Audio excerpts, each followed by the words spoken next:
Allora, il titolo di questa che io chiamo conversazione, appunto, così, queste chiacchiere intorno a birra e arte, il titolo è un po', tra virgolette, deviante, nel senso che in realtà io ho scelto una serie di immagini di manufatti archeologici, di miniature, di dipinti o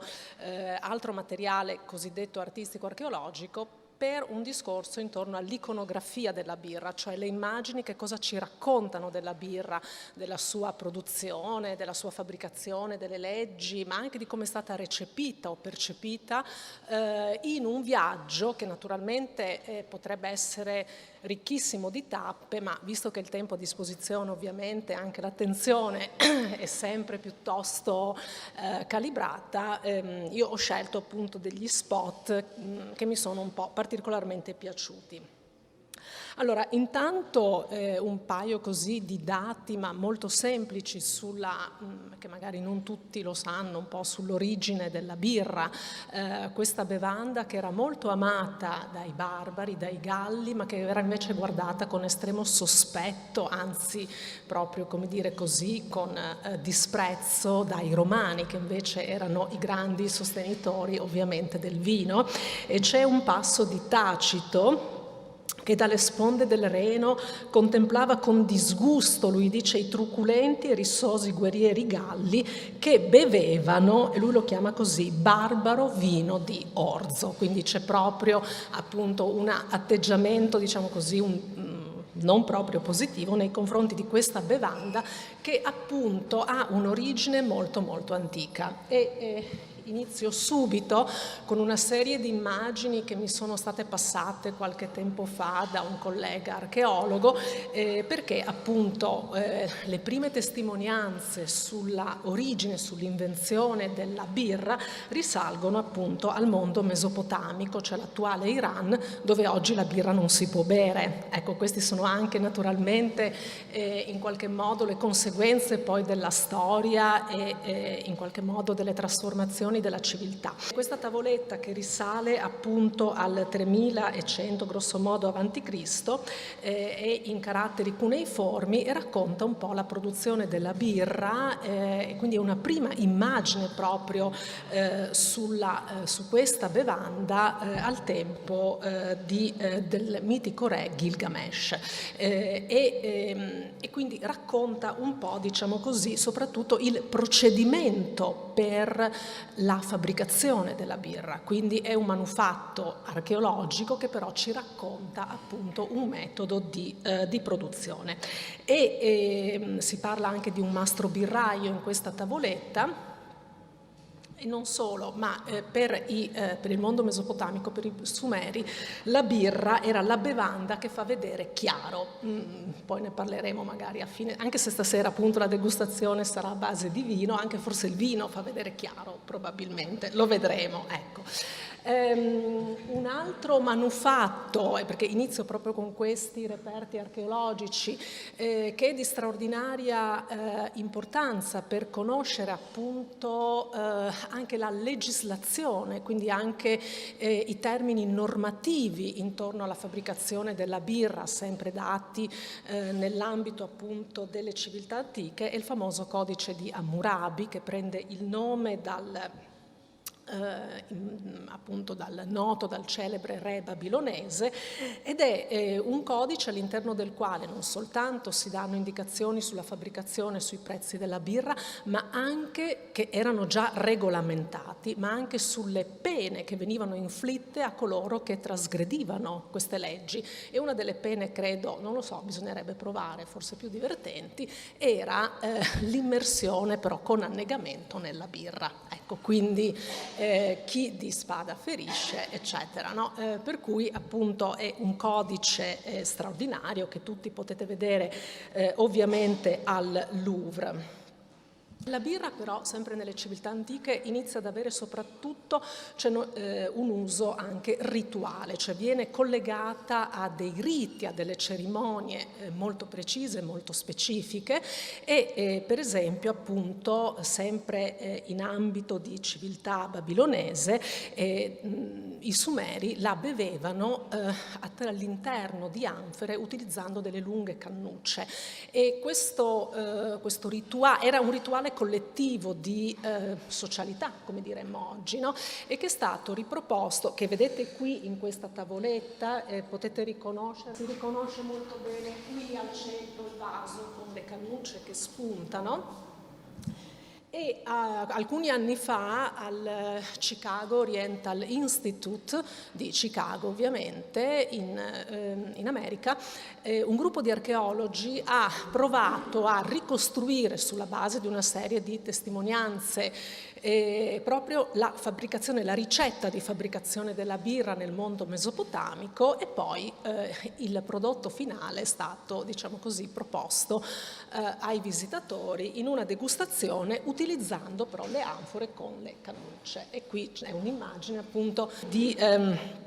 questa Sumerian Beer Dinner che è stata organizzata appunto nel 2013, quindi non tantissimi anni fa. Nel mondo, sempre restando appunto al mondo mesopotamico, come vi dicevo, è legata a dei rituali anche di identità e di pratiche sessuali, quindi come dire, era veramente una bevanda che faceva parte della vita del cittadino, della vita della persona dall'inizio fino, diciamo, un po' alla fine. E questo concetto di bevanda essenziale, di bevanda in qualche modo anche sacra,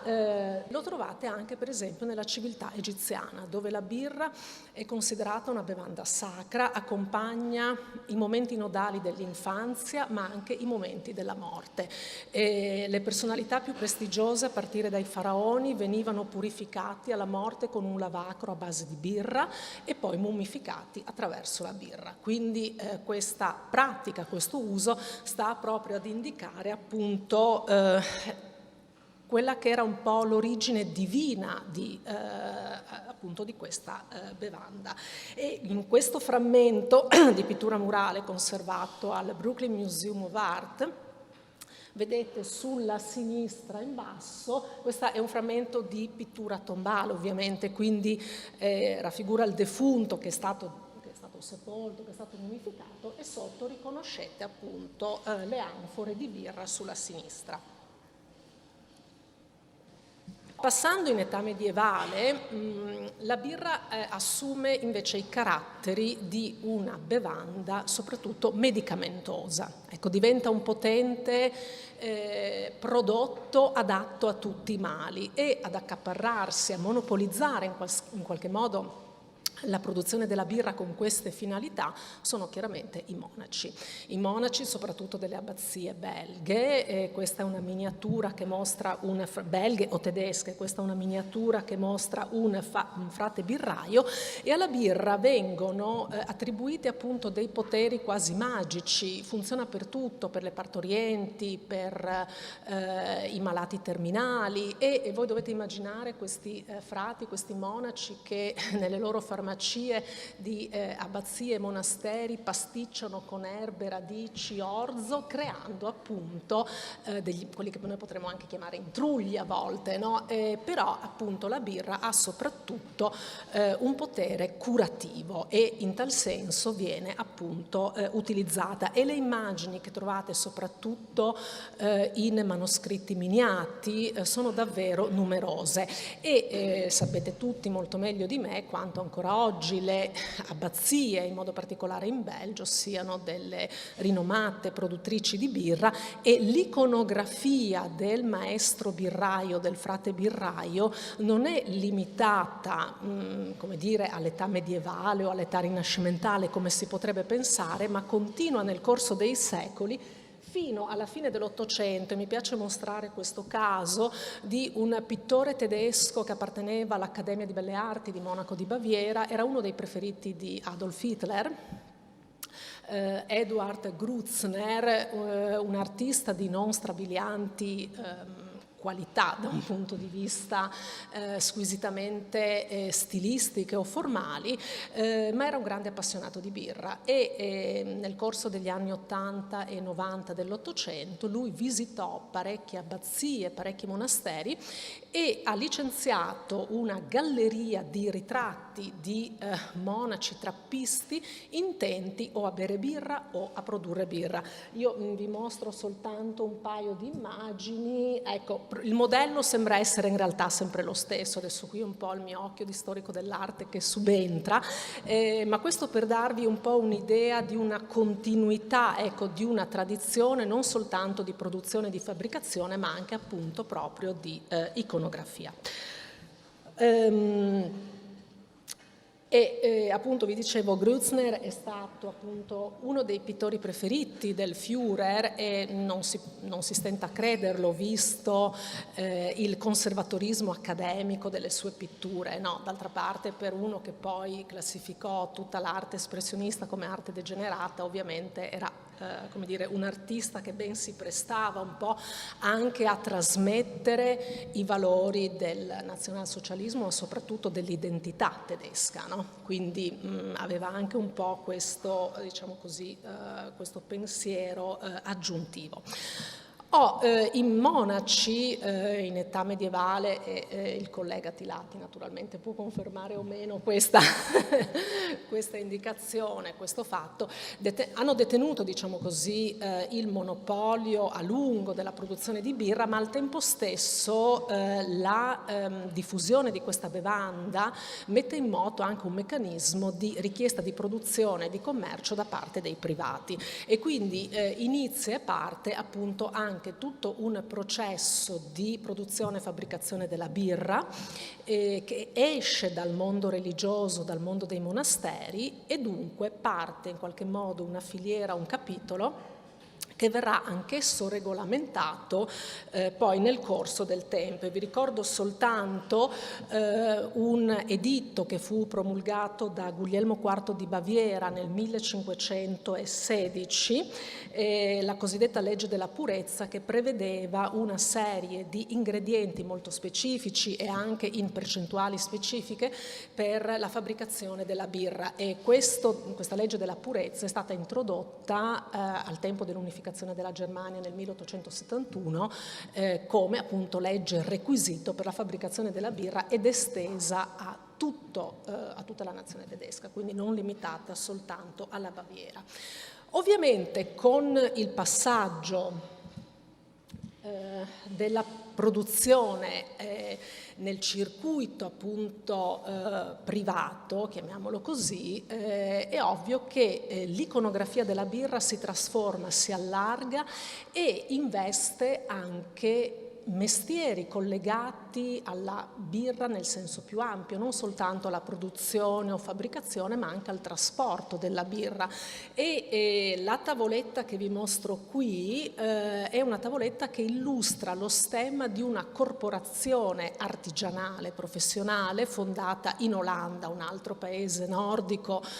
dove la produzione di questa bevanda diventa piuttosto importante, e questo è uno stemma che risale alla metà del Settecento, appunto di una corporazione che venne fondata però a metà 400 solo per riunire quanti si occupavano del trasporto della birra, quindi si crea un mestiere a latere della produzione che è quello appunto del trasporto, probabilmente per una questione legata all'evasione delle tasse, ma è interessante che diciamo così si inizino appunto, che le immagini restituiscano appunto questo mondo di professioni che si lega intorno alla bevanda e cominciano anche a farsi strada, diciamo così, a essere messe in circolazione anche immagini che riguardano appunto proprio i luoghi di fabbricazione della birra. Questa è una stampa del 1627 di un artista olandese, Jacob Matam, che raffigura una fabbrica di birra, di produzione di birra ad Haarlem. Haarlem è una cittadina dell'Olanda, magari molti di voi anche l'hanno visitata, è famosa per aver dato i natali ad un pittore concorrente di Rembrandt, cioè Frans Hals, e appunto l'opera in questione è proprio conservata lì, e si vede molto bene sulla banchina appunto del fiume i vari barili e i recipienti di birra. Questo è un dettaglio un po' sfocato, ma credo si capisca, si possa comprendere anche abbastanza bene. Ed è proprio in terra olandese fiamminga che l'iconografia legata all'uso, al consumo, alla produzione della birra trova un terreno fertile di diffusione e di applicazione. Difatti, nelle opere di maestri delle Fiandre e dell'Olanda, noi adesso distinguiamo Olanda e Belgio, all'epoca erano Fiandre alte, Fiandre basse, o Paesi Bassi del Nord, Paesi Bassi del Sud, e c'è tutto un mondo di dipinti all'interno dei quali la birra fa la sua comparsa come prodotto, tra virgolette, di genere, come prodotto domestico e come prodotto di banchetti, ma anche, vedremo, talora con dei valori moraleggianti. E uno degli artisti, diciamo così, in cui questa raffigurazione inizia in maniera quasi, diciamo così, regolare, a presentarsi in maniera ricorrente e frequente, è un pittore celeberrimo, nativo di olandese, ma poi ha lavorato soprattutto ad Anversa e a Bruxelles, cioè Peter Bruegel il Vecchio, così chiamato per distinguerlo dal giovane. Questo è un banchetto nuziale conservato a Vienna dove si beve birra. Quindi la birra diventa una componente appunto della vita quotidiana, e nei dipinti di genere come quelli di Bruegel, che sono attenti a restituire momenti appunto di momenti della vita familiare, della vita sociale, la birra in tutte le sue declinazioni comincia appunto ad essere rappresentata. E secondo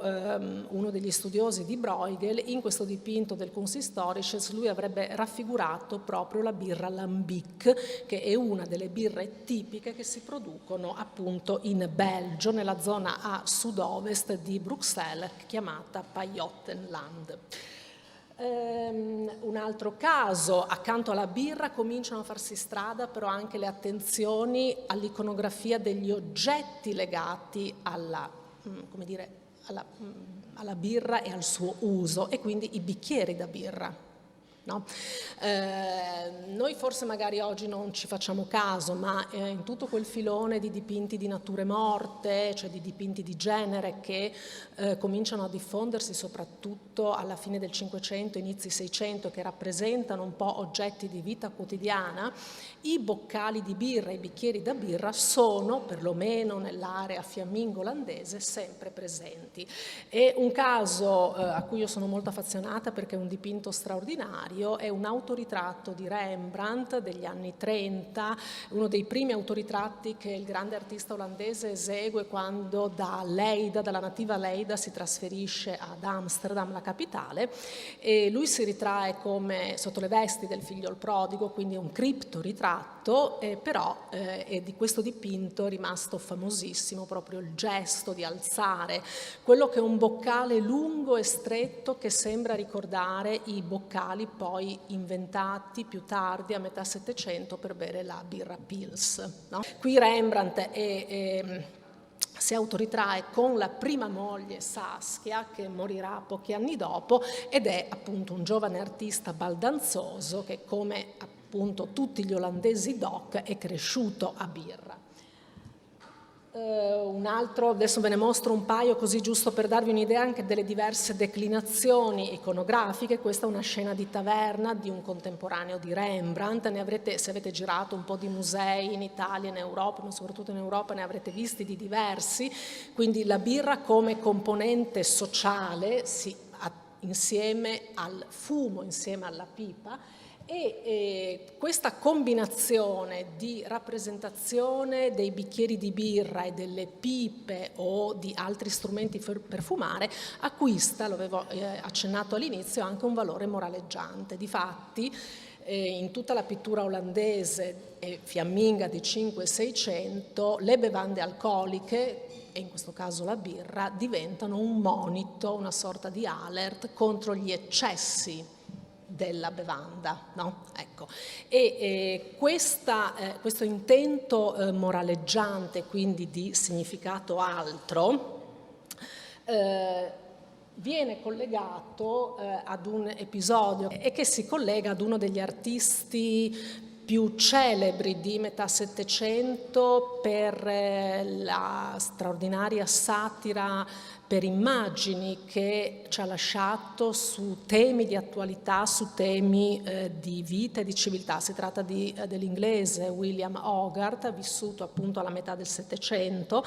Era nato nel 1697, muore nel 1764 e nel 1751 licenzia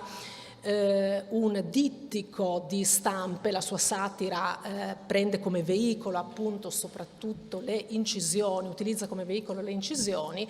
e pubblica, dicevo, questo dittico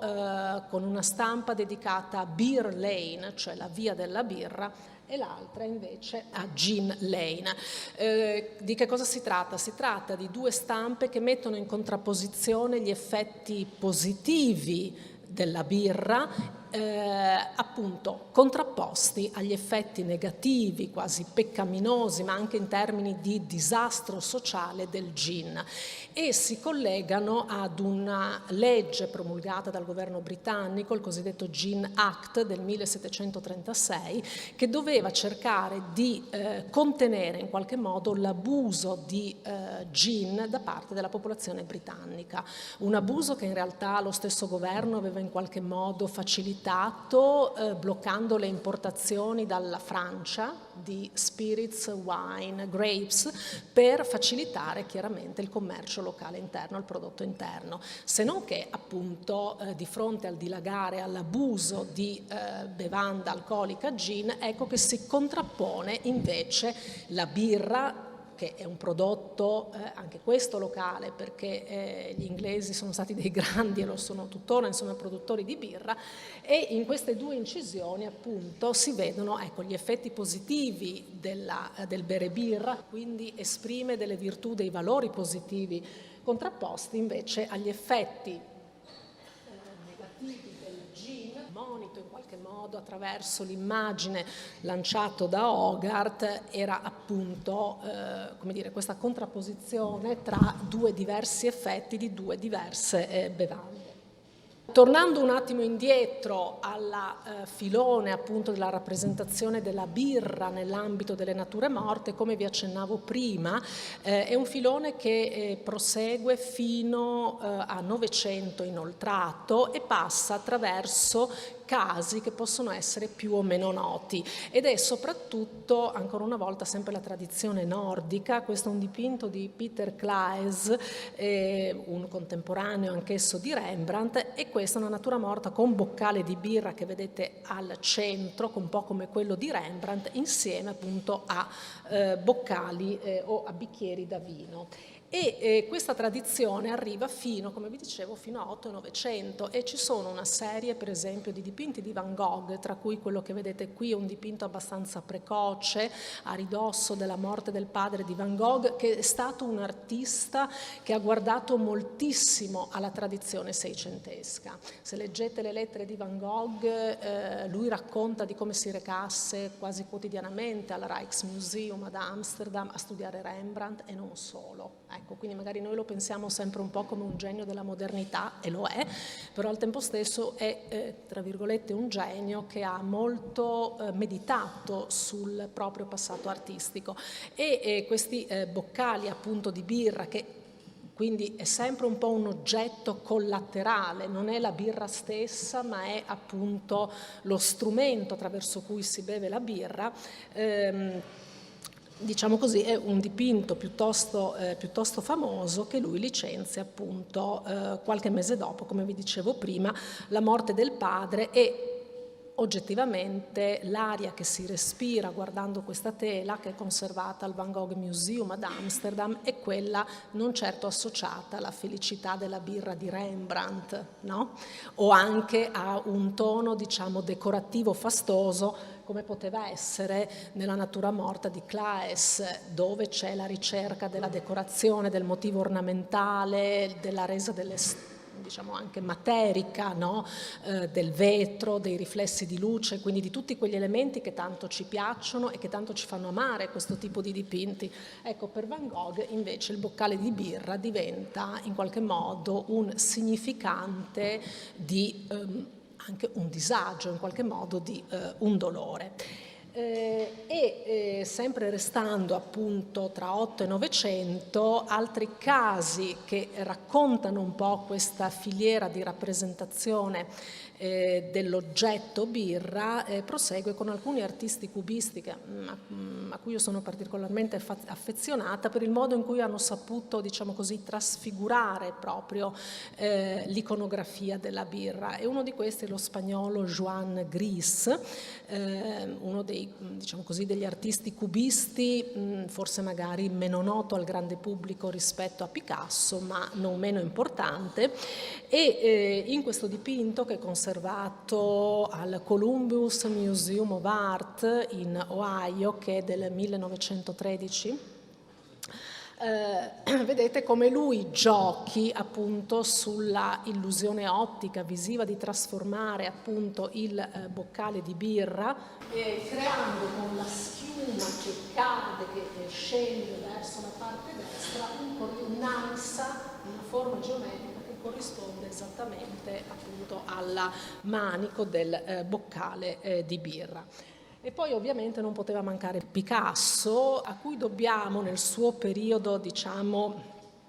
di cubismo sintetico, siamo anche qui all'inizio degli anni 10, questo è un famoso quadro che si trova al Met di New York ed è famoso soprattutto per la birra che vi è rappresentata, una birra che probabilmente molti di voi conoscono, la Bass Beer, prodotta a Barton-on-Trent in Inghilterra, ed è una birra nota soprattutto per la sua durezza, perché le acque di Barton-on-Trent sono famose proprio per essere acque cariche di sali. Non so se riuscite a riconoscere l'etichetta della birra, che però, questi sono i giochi di Picasso, non è stampata ma è manoscritta, mentre la firma di Picasso è stampata come un'etichetta, no? Quindi c'è questo gioco appunto di, come dire, è la firma di Picasso che diventa un'etichetta. Prima con un collega, Giovanni, si parlava delle etichette della birra, si potrebbe fare un corso, no? Chiaramente sull'iconografia delle etichette della birra, perché il materiale naturalmente è, come dire, è molto vasto e è molto vario. E la birra Bass però era già comparsa, una birra si produce tuttora, era già comparsa alcuni anni prima in un altro dipinto altrettanto celebre di Manet, oggi conservato a Londra, le Folies Bergère, appunto, e sulla sinistra e a destra, qui la riconoscete, sia qui, sia qui, quindi sono un po' queste, come dire, immagini gloriose, e questa è invece la bottiglia vera e propria. Naturalmente l'iconografia della birra non poteva mancare nella pop art, cioè quel movimento, quella corrente appunto lanciata a metà del Novecento con Andy Warhol, in particolare con Andy Warhol ma non solo, e che come dire, faceva dell'oggetto domestico, dell'oggetto quotidiano, un'opera d'arte sostanzialmente, o le immagini legate anche alla vita quotidiana.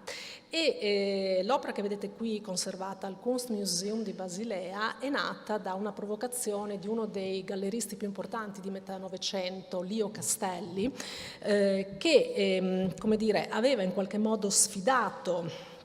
gli artisti della pop art, ed era uno dei sostenitori chiaramente di questo gruppo, ma li aveva sfidati dicendo che qualunque cosa avessero realizzato sarebbe stato un successo, anche una lattina di birra. Jasper Johns, uno degli esponenti americani della pop art, lo prese alla lettera e realizzò in bronzo 2 lattine di una birra piuttosto famosa, prodotta nel New Jersey, la birra Ballantine, e questo appunto fu il risultato, e le 2 lattine di birra di Jasper Johns conobbero un successo in termini di critica, in termini di pubblico, davvero molto significativo, molto importante. E mi piace chiudere però con come dire, quello che è il prodotto di scarto della birra. Cioè finora abbiamo visto immagini, opere che ci hanno parlato della produzione, fabbricazione, usi rituali, oggetti correlati, eccetera. Mi piace chiudere con questo dipinto di un'artista americana, Lori Neal, che in fondo ci lascia appunto quello che resta della birra, in questo caso i tappi, no? Quindi è proprio il prodotto di scarto, quello che noi gettiamo. Ed infine, proprio per chiudere, volevo terminare appunto con leggendovi un passo di uno scrittore francese, Philippe Delerme, nato nel 1950, che ha lasciato una delle descrizioni forse più così, diciamo, potenti, ma anche evocative, di quella che per tutti noi, cioè per chi ama la birra, ma anche per chi ama il vino, non soltanto la birra, cioè la prima sorsata, no? Quella che si attende, diciamo, e che si desidera più di ogni altra. Ebbene, c'è questo passo appunto di Delerme che così parla, e lui immagina un viaggiatore assetato che si siede ad un tavolino di un bar nella Provenza, nella Francia del Sud, dopo una giornata passata a visitare abbazie e monasteri, e quindi assetato. E cito: è l'unica che conta, le altre, sempre più lunghe, sempre più insignificanti, danno solo un appesantimento tiepido, un'abbondanza sprecata. L'ultima forse riacquista con la delusione di finire una parvenza di piacere. Ma la prima sorsata comincia ben prima di averla inghiottita. Già sulle labbra un oro spumeggiante, frescura amplificata dalla schiuma, poi lentamente sul palato beatitudine velata di amarezza. Come sembra lunga la prima sorsata, la beviamo subito, con avidità falsamente istintiva. Di fatto tutto sta scritto. La quantità, né troppa né troppo poca, è l'avvio ideale. Il benessere immediato sottolineato da un sospiro, uno schioccare della lingua o un silenzio altrettanto eloquente, la sensazione ingannevole di un piacere che sboccia all'infinito. Intanto già lo sappiamo, abbiamo appreso il meglio. Riappoggiamo il bicchiere, lo allontaniamo un po' sul sottobicchiere di materiale assorbente. Assaporiamo il colore, finto miele, sole freddo. Con tutto un rituale di circospezione e di attesa vorremmo dominare il miracolo appena avvenuto e già svanito. Leggiamo soddisfatti sulla parete di vetro il nome esatto della birra che avevamo chiesto, ma niente si riprodurrà più. Davanti al tavolino bianco chiazzato di sole, l'alchimista geloso salva solo le apparenze e beve sempre più birra con sempre meno gioia. È un piacere amaro, si beve per dimenticare la prima sorsata. Grazie.